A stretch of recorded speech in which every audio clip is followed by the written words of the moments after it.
described above. And please watch those children so our story doesn't take any unexpected turns. Now, most people make your magical world through the pages of books, but those that visit in person, one of the 60 best through rabbit holes, often find their way quite laughable, or even menacing. But don't worry, although it looks like we're being swallowed by a monster of a whale, the same whale that swallowed Pinocchio and Geppetto. We're actually being transported into a magical place called Storybook.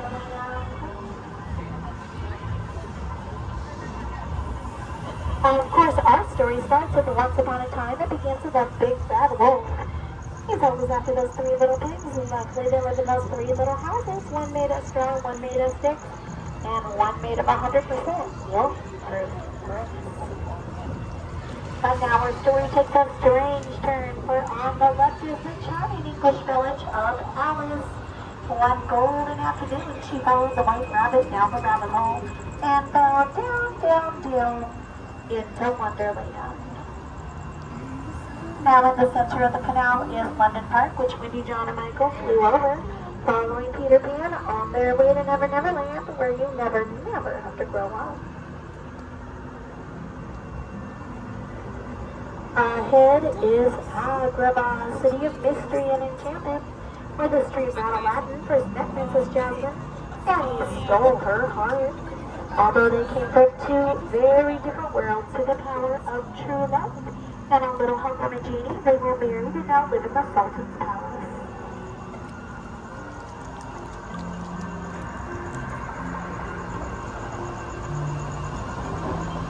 True love blooms forever here in Storybook Land, just like the roses in the archways above us. These are the very same rose-covered trees that Aladdin and Jasmine flew over, sideways and under, on a magic carpet ride to a whole new world. Ladies and gentlemen, boys and girls. All good stories contain love and light, but they also have their dark places. Places like the Cave of Wonders, which holds a treasure which bears a curse, which can only be lifted by the power of a genie. Legend has it that when he frees the genie will be granted 3 wishes, but if you close your eyes and make a wish, your wish just might come true. Snow White wished for a safe place to hide from the evil queen, and she found the forest cottage home of the 7 dwarfs, who offered her shelter in thanks for her kindness. Cinderella wished to go to the ball, but her wicked stepmother wouldn't allow it, and left her behind in the chateau on the left. Her fairy godmother granted her wish, but when Cinderella failed to return home by the stroke of midnight, her carriage turned back into a pumpkin. It's still there on the bridge. Yes, magic does have its limits, but thankfully, true love does not. Now Cinderella lives high above in that beautiful pink and gold palace with her Prince Charming. Dreams do come true here in Storybook Land.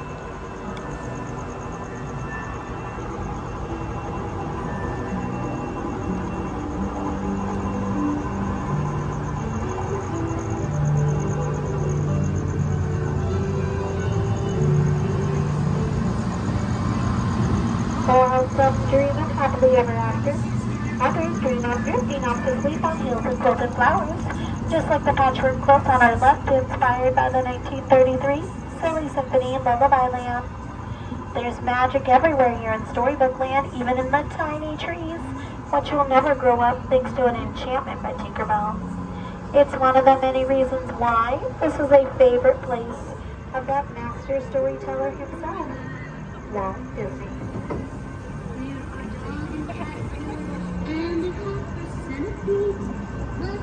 Storybook Land continues to inspire new stories. Stories of adventure like that of The Wind in the Willows featuring Molly, Ratty, and Mr. Toad. That's Mr. Toad's manor on the left, but nobody's home right now. They're all off on a wild ride to nowhere in particular. Or stories of magic like that of Arendelle beneath the frozen mountains. Although Queen Elsa fled to her icy palace at the top of the North Mountain, her sister Princess Anna refused to let her go. And it was that act of true love that saved them both, proving once again that families can weather even the harshest of snowstorms.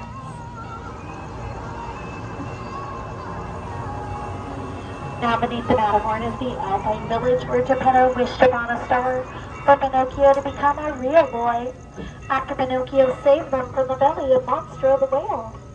The blue fairy granted that wish.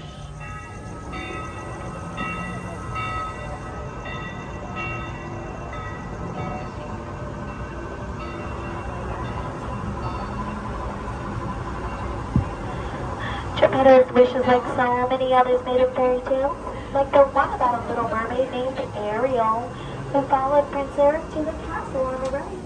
She was inspired to leave her life under the sea behind, to build first steps on a steady lake and become a part of our world. The story begins in the underwater kingdom of a place ago, and spills out into adventures that ultimately end with happily ever after. Well, now it's time to return to our own world once more. For your safety, please remain seated at both hands, arms, and fingers inside the boat, out of the water, and away from our dogs. Once the boat comes to a full and complete stop, please remain seated. We're all going to stand up together on my count of three. It's been my pleasure to have you on board today, and on behalf of all the storytellers, we hope you have a magical rest of your day here at Disneyland and live happily ever after. The end.